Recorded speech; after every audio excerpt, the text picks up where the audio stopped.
뭐라고 말씀합니까? 소위 말해서 빈가십니다. 하나님을 체험했다는 것이죠. 신적인 체험입니다. 교회는 뭡니까? 하나님을 만나는 거룩한 공간이죠. 주의 영역이 계십니다. 장로님들이 오셔서 하나님 교회 먼저 내가 치리하고 심호하고 앞서기 위해서 오는 것이 아니라 섬기기 위해서 하나님의 은혜를 받기 위해서 오는 것입니다. 받지 않고 줄 수 없습니다. 많은 사람들은 여러분 우리가 뭔가를 대표 기도하고 교인들을 지도하고 목사님 함께 치리하기 위해서 장로 되셨다. 그러나 먼저 뭡니까? 우리가 은혜 받지 못하고 우리 속에 성령이 없으면 아무것도 안 되는 것입니다. 오늘 주의 종들뿐만 아니라 장로님들이 은혜 자리에 들어가게 되고 장로님들이 시대의 아픈 교회를 붙들고 짜그러들고 찌그러든 하나님의 우리 교단의 모습을 보고 기도하신다면 저는 희망이 있다고 생각합니다. 아시듯이 저는 목회를 잘 못했어요.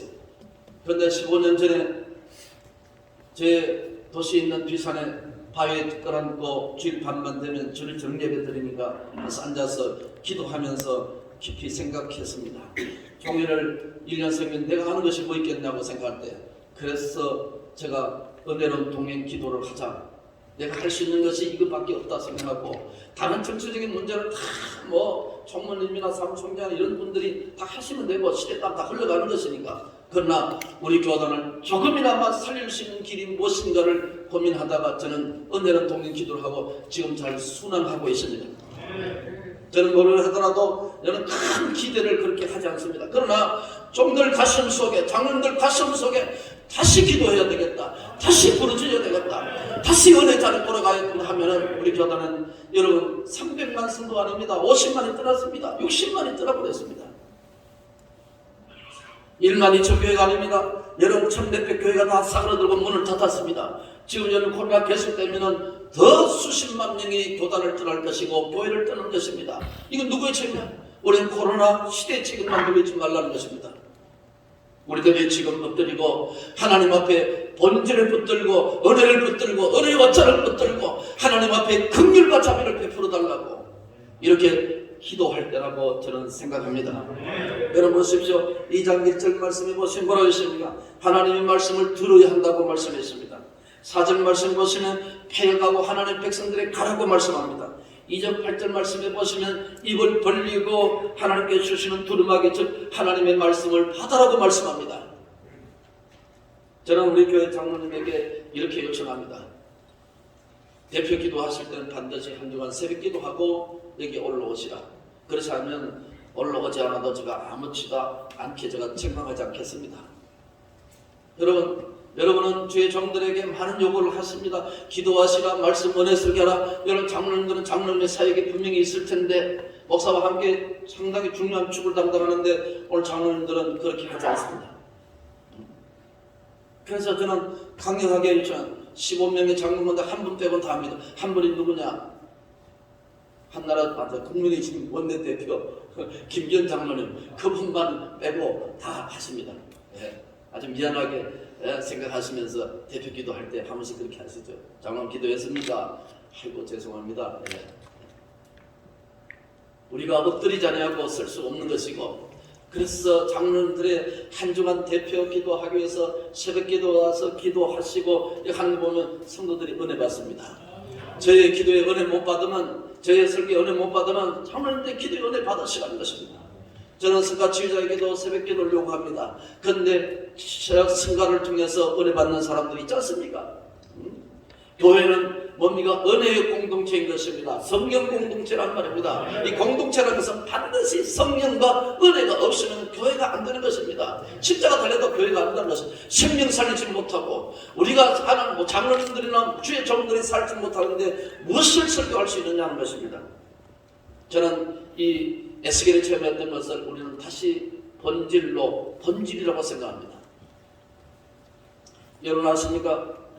1965년도 비틀즈가 뉴욕 공연을 할 때 5만 5천 명, 그 당시에 5만 5천 명 모였습니다. 난리 났죠. 지금 BTS 못지않게 난리 났죠. 비틀즈는 천상의 음악가는 모였죠. 그런데 자기가 음악을 할 수 없을 정도로 괴성이 일어나고 깔려 죽는 사람이 있었습니다. 그때 제일 최절정에서 비틀즈를 해체했습니다. 아시죠? 예. 가장 돈을 많이 벌고 가장 최절정의 해체했습니다. 왜냐? 음악하는 뮤지션이 음악할 수 없는 상황이 왔다면 음악할 수 없다. 해체했습니다. 여러분 지금도 비틀즈는 뭡니까? 레전드 가운데 레전드 아니겠습니까? 왜냐? 음악도 본질로 돌아가자는 것입니다. 오늘가 많은 일들이 있지만 그러나 하나님 앞에 엎드리고 주의 말씀과 십자가 보혈로 다시 한번 돌아가고 골고다를 생각하시면서 주의 종들의 생명을 끌어안고 다시 부르짖을 수 있다면 저는 우리 교단도 다시 하나님의 긍휼과 자비하심이 성전의 서른 무리, 하늘 성전의 서른 무리, 교회 서른 무리 우리의 생명을 살고 영혼을 살릴 줄로 믿습니다. 2007년도 그랬죠. 술처라는 이 스타벅스의 창립자가 미국 그 당시에 7,100개 스타벅스의 커피숍이 있었는 모이죠. 그런데 다시 어떻게 했다 다시 복귀를 했습니다. 왜 복귀했느냐 그러니까 자기가 스타벅스를 만들었을 때는 이렇게 생각했다는 것입니다. 가장 맛있는 커피, 가장 향내나는 커피, 그리고 안온하고 조용한 커피숍을 원했다는 것인데 그날 자기가 만든 커피숍에 들어가니까 샌드위치 냄새나 빵 냄새가 나고 커피가 옛날 같지 않다는 것입니다. 그리고 미국에 있는 모든 커피숍을 중단시키고 바리스타 교육을 시켰다는 것입니다. 수천억의 손실을 갖지만 다시 커피로 돌아가자. 다시 향나는 커피로 돌아가자. 그래서 지금 전 세계에서 여러분 다목적 기업이 될 정도로 됐죠. 왜 그렇습니까? 커피 만드는 사람도 본질로 돌아가자는 것입니다. 여러분 우리가 하나님 앞에 다시 한번 기도의 자리로 돌아가고 우리 교단이 다시 한번 돌아가고 제가 우리 대표회장님 계시네 김종봉 장로님 그때 창원에서 설교할 때 이런 날을 했습니다. 총회 때는 이렇게 앉으시고 그 이외의 모임은 기도원에서 하고 아니면 지하 기도회에서 들어가서서 넥타이 다 풀고 통성기도 철학기도만 안 되느냐고 제가 그렇게 한번 제안을 한 적이 있습니다. 그래서 저는 신년 하례를 뭐냐 하면 기도원에서 작정을 했습니다. 1박 2일로 작정하고 철학기도 강사로 나서겠습니다. 그런데 기도원에서 코로나 때문에 거절을 당했습니다. 그래서 청년기도원 청년교회에다가 큰 자리에서 여러분 옛날에는 우리가 축사, 축도, 권면 다 없애버리고 옛 설교 짧게 두 사람만 하고 나머지는 기도에 인도하는 걸로 했습니다. 우리가 사는 길이 무엇이냐? 제가 생각하기에는 목회하면서 깨달은 것이 그것이었습니다. 나중에 이제 4월, 5월달 되면은 전국 목사 장로 기도회 하십니다. 저는 옛날 방식으로 다 철회하고 기도회로 제가 밤새 인도하겠습니다.